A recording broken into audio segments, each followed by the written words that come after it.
आदाब नाज़रीन, न्यूज़ 41 मालेगांव में आप सभी का इस्तकबाल है। मैं हूं आज आपके साथ नोमान अंसारी। जैसा कि अब 2024 का असेंबली इलेक्शन गुजर चुका है, लेकिन इस इलेक्शन के आम लोगों पर क्या असरात रहे हैं, इस पर अभी तक तवज्जो नहीं दी गई है। इस इलेक्शन में मुकाबला सिर्फ 2 उम्मीदवारों के दरमियान रहा, लेकिन उनके पीछे उनके मानने वाले लाखों लोग साथ रहे, जो इस इलेक्शन में तन मन धन के साथ उनके साथ काम करते रहे। आज हम बात करेंगे कि एमएलए मुफ्ती मोहम्मद इस्माइल कासमी की जीत कैसे मुमकिन हुई और वो इस इलेक्शन में कामयाब कैसे हुए। न्यूज़ 41 समेत शहर के कई सहाफियों और यूट्यूबर्स ने मुतादिद इलाकों में किए गए सर्वे में ये पाया था कि इस बार शेख आसिफ के लिए मैदान साफ है और 20 नवंबर को वो यकतरफा वोटिंग करेंगे।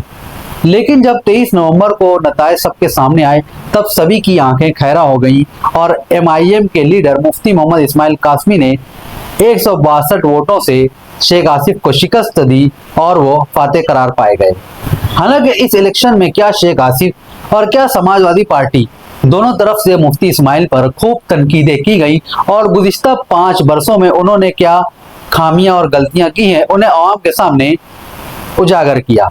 उन्हें शिकस्त देने के लिए साम दाम दंड भेद सभी का खूब इस्तेमाल किया गया, लेकिन नतीजा इसके बरअक्स निकला, क्योंकि दरअसल दोनों जानिब से जो इल्जामात आयद किए जा रहे थे उनमें काफी मुमासलत थी, जिससे आम वोटर्स में ये बात वाज़ेह होती गई कि समाजवादी पार्टी बी टीम के तौर पर काम कर रही है।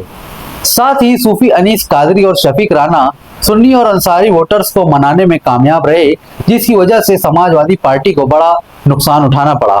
आवाम में इस बात का भी चर्चा रहा कि समाजवादी पार्टी ने मुफ्ती इस्माइल कासमी की बजाय शेख आसिफ को ज्यादा नुकसान पहुंचाया है, क्योंकि तालीम समेत कई मुद्दों के नाम पर जो वोटें शेख आसिफ को मिलनी थी, वो वोटें समाजवादी पार्टी के खाते में चली गईं। अब आते हैं असल वजूहात की तरफ।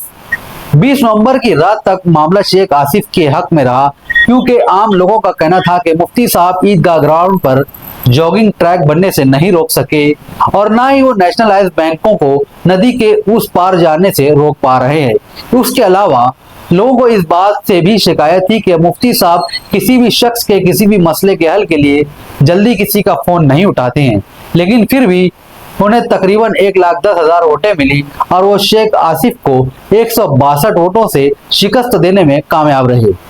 एक बात यह भी थी कि अचानक 20 नवंबर को वोटरों का जहन तब्दील हो जाता है और इसकी वजह यह होती है कि मुफ्ती साहब का सोशल मीडिया सेल, जो बिना रुके 20 नवंबर की शब से मुफ्ती साहब के हक में माहौल बनाने के लिए पहुंचा था।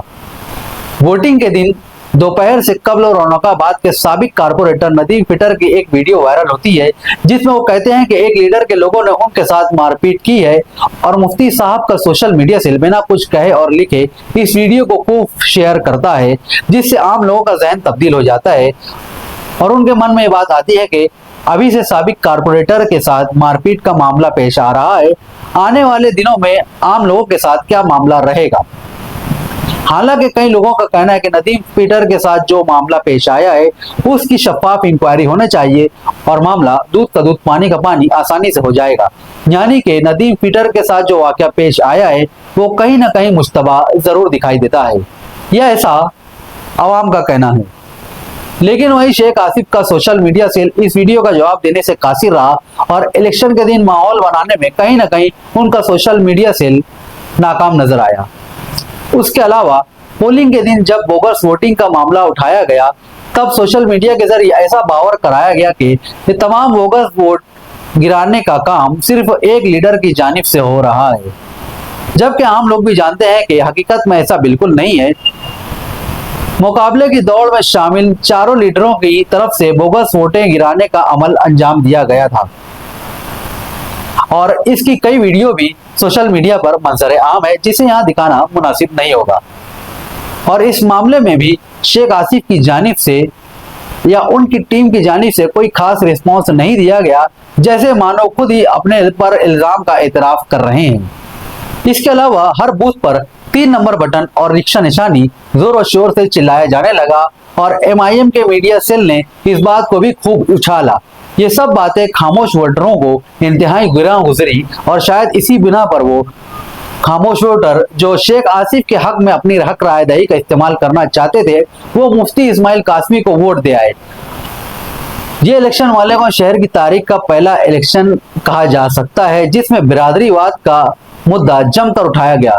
हालांकि तकरीबन 4 माह कबल दिलावर हॉल में मुनक्का MIM के वर्करों की मीटिंग से खिताब करते हुए मुफ्ती मोहम्मद इस्माइल कासमी ने सिर्फ इतना सा कहा था कि कुछ लोग अंसारी वोट को तकसीम करने की कोशिश कर रहे हैं। हजरत के इस बयान को मुखालिफ पार्टी के लीडरान ने कुछ ज्यादा संजीदगी से ले लिया। हालांकि होना तो ये चाहिए था कि इस पर किसी की भी जानिब से कोई रद्द अमल ना जाहिर किया जाता और इस बात को दबा दिया जाता। सियासी माहिरीन का यह भी कहना है कि यह मुफ्ती साहब की जानिब से एक सियासी हरबा था जिसमें मुखालफिन लीडरान को बिरादरीवाद के ताल्लुक से उकसाना था।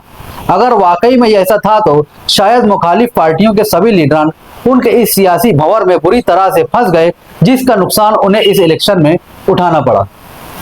बहरहाल नताइज आपके सामने है। अब आइंदा चंद माह में कॉरपोरेशन इलेक्शन का इनेकाद होने वाला है। अब इसमें सभी पार्टी के लीडरान क्या हिकमत अमली इख्तियार करेंगे ये तो आने वाला वक्त ही बताएगा। लेकिन इस इलेक्शन के दौरान जो खामियां, जो कमियां और जो गलतियां की गई हैं वो कॉरपोरेशन के इलेक्शन में ना दोहराई जाए तो शहर की आवाम और लीडरान सभी के हक में बेहतर रहेगा।